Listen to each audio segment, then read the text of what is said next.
ছন্দা রান্নাঘরে সকলকে স্বাগত। হাত তো একদম খুবই কষ্ট হচ্ছে, যন্ত্রণাটা হচ্ছে এখনও। কাল অবধি তো ভাবছিলাম বোধহয় আমি আর কোনোদিন সুস্থই হব না। তো যা হোক এখন মোটামুটি একটু ভালো আছি। আমার ভাইয়ের বউ সব রান্নাই করেছে, আর চিকেনটা রান্না হবে আজকে সানডে। তো ভাবলাম চিকেনটা আমি করি। প্রথমে আলুটা ভেজে নিচ্ছি, আলুটা ভেজে তুলে নেব, প্রায় ব্রাউন কালার করে ভাজা হয়ে গেছে।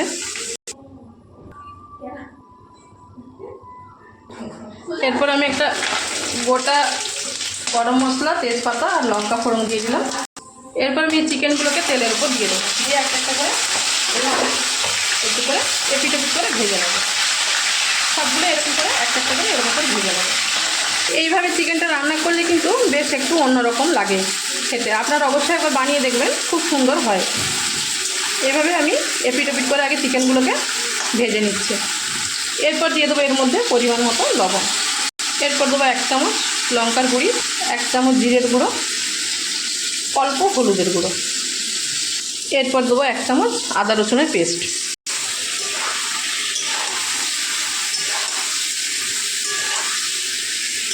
দিয়ে দেবো টমেটো কুচানো, তারপর দেবো কুচানো পেঁয়াজ।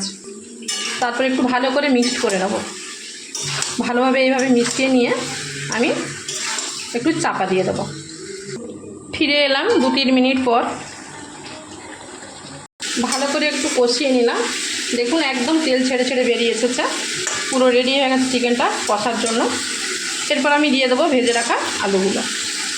এরপর দেবো 1 বাটি জল, বেশি ঝোল হবে না, একদম গ্রেভি গ্রেভি মতো হবে। হাই ফ্লেমে এভাবে ফুটে উঠলে চাপা দিয়ে আধা ঘন্টা রেখে দেবো, একদম লো ফ্লেম করে।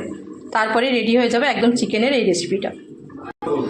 দেখুন ফিরে এলাম আধা ঘন্টা পর, একদম চিকেন গ্রেভি হয়ে গেছে, পুরো রেডি। ওপর থেকে একটু গরম মশলা ছড়িয়ে নামিয়ে নেব।